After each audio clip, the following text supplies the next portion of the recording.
Moi,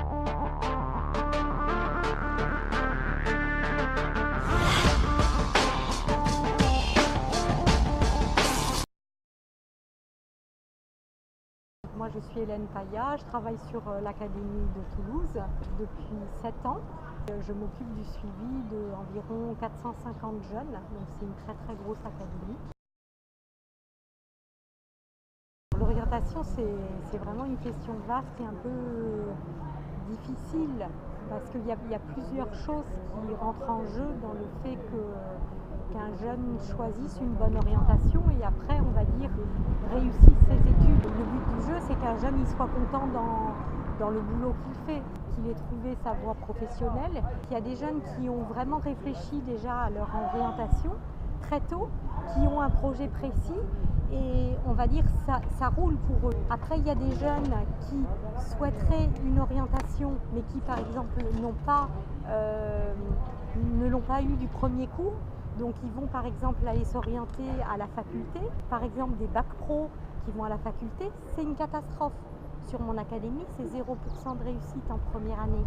La faculté, c'est pas pour les jeunes issus de bac pro.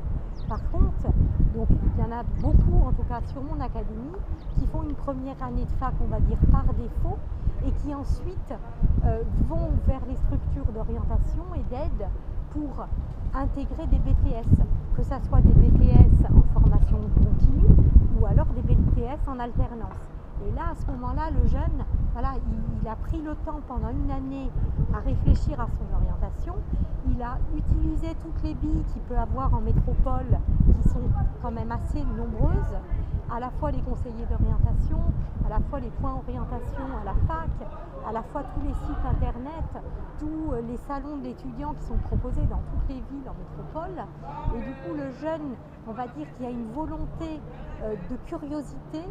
Il va pouvoir réussir à mener à bien son projet à condition qu'il soit motivé.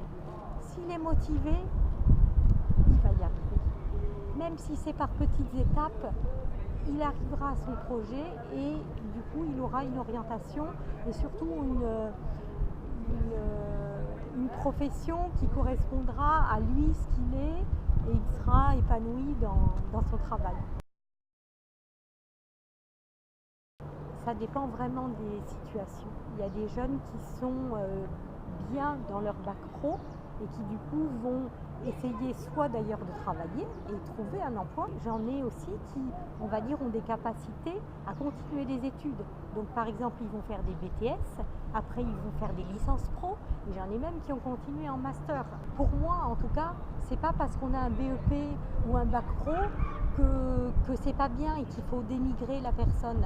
Si on est intéressé par son projet professionnel et si on a la volonté, on va y arriver.